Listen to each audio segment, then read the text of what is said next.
Well, hello folks, here we are today. It's a Saturday and we're at the Wynyard football ground, and Wynyard have three sides in the situation today of making the grand final, but unfortunately the under-18s went down and we are now relying on the reserves and the seniors to make grand final in a fortnight's time on the 12th of September at Latrobe.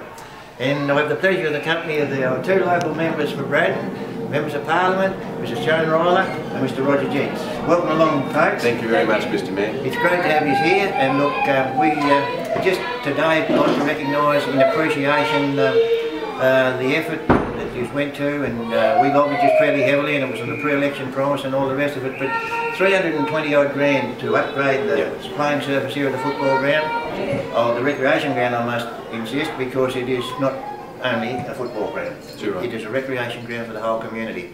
And also 30,000 for the upgrade of the club rooms. Yeah. So look, $350 odd from the state government gave us the opportunity to recognise and do other work in our community, which was a great boost to us, because this day and age money's hard to come by, and we've got to rely on lobbying the state government and people like that to and Feds to try and, you know, not impose any more of a burden on the ratepayer. Yeah. But anyway, the facility here today, you two went out and tossed a coin.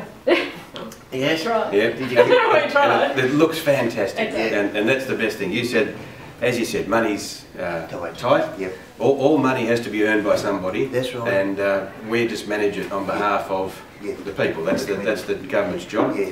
And it's really rewarding that we're able to go back and tell our Premier and our government that this money's been well spent, and the job's been done, and it's done everything that you said it would, and that the club said it would, and it's made this ground more accessible to more people through more of the year, and it's made it safer for everyone who uses it, and that's a good investment. Sure has, yeah. Look, we'd like you to thank him on our behalf. We'll do that. Yeah, we really would. Genuinely, you know, it's the bigger coffers that help the broader population. The little coffers in our little community here, you know, they've got enough to burden, and it's great to be able to come to use and get support.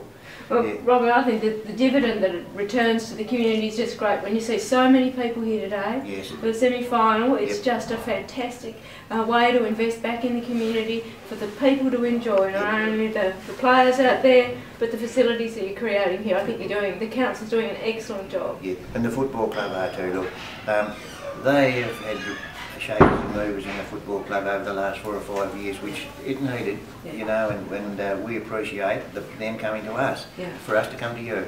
But to remove that old bike track out there on the ground, like I can remember when I was a boy, I've lost skin on that bike track.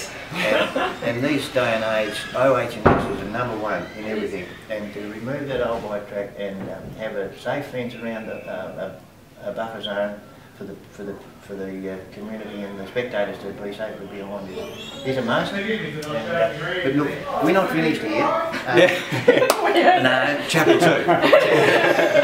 Chapter 2 is we want a facility here in Wynyard that we can hold combined activities. You know, not just a facility. We want cricket here. We want other sporting facilities. We want sporting bodies. We want a facility that will allow us to have, you know, a recreation area that other people can use and communities can come into, and a facility similar to the Point at West Park. You know, we'd be happy if we got something like that. That all comes down to relationships, Robbie, and the thing that's worked well in this one is that the council with the club put a plan together, talked with the government, been able to bring it off. Everyone's been able to keep communicating through it, and it works that way. That gives everyone confidence for stage 2. You've got more players. You've got track record of people working together, and that trust and partnership that goes with it. So I reckon you're in a good position to bring your ideas forward and have a chat with us and the government about what you want to do, and we'll see what we can do. Yeah, very good, Roger. Well, I just think that having a long-term plan, that's the key. Share it with us. We want to understand that, because we're here to support the community. And we've got a plan, Joan, and if you haven't got a plan, you haven't got anywhere to go, have you? Exactly. You know, but look, appreciate this being around today to acknowledge, for us to acknowledge the appreciation of the contributions you've made. Thank you very much. Thanks for coming on board. Thanks, Robbie.